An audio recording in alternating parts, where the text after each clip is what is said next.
Japan Tokyo میں buster Douglas mic Tyson کے مقابلے میں باکسنگ رنگ میں تھا۔ مائک ٹائسن تب ایک ایسے ناقابل شکست ریکارڈ کے ساتھ باکسنگ کی دنیا کا سپر ہیرو تھا جس کا سامنا کوئی باکسر رنگ میں نہیں کرنا چاہتا تھا۔ وہ باکسنگ کی دنیا کا ایک وحشی جنگجو تھا۔ بسٹر ڈگلس کو بھی اس نے شروع میں ہی اپنے تابڑ توڑ عملوں کی ضد میں لے لیا۔ ایک موقع ایسا آیا کہ بسٹر ڈگلس ایک پنچ کھا کر گر گیا۔ سارے اسٹیڈیم نے سمجھ لیا بسٹر ناک آؤٹ ہو گیا۔ ریفری نے 10 تک گنتی شروع کر دی۔ مائک ٹائسن بھی مطمئن ہو گیا کہ بسٹر اب اٹھنے والا نہیں، لیکن بسٹر ڈگلس 10 کی گنتی سے قبل اٹھ گیا۔ مقابلہ دوبارہ شروع ہو گیا۔ 10ویں راؤنڈ میں بسٹر ڈگلس نے مائک ٹائسن کو ناک آؤٹ کر دیا۔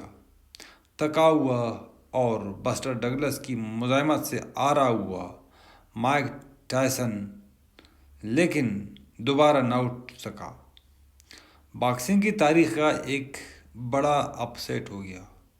ناقابل شکست مائک ٹائسن کو پہلی شکست مل گئی۔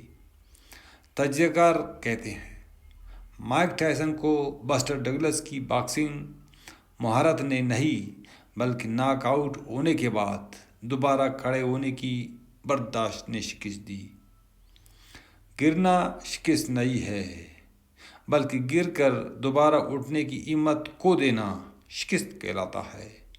جنہوں نے گر کر دوبارہ اٹھنا سیکھ لیا، وقت کی ہر طاقت، زندگی کا ہر امتحان ان کے سامنے ہار جاتے ہیں، کیونکہ ہر طاقت اور امتحان اس فرق کے سامنے لاجواب ہو جاتے ہیں جو گرتا تو ہے لیکن دوبارہ اٹھنے کی ہمت اور برداشت نہیں آتا۔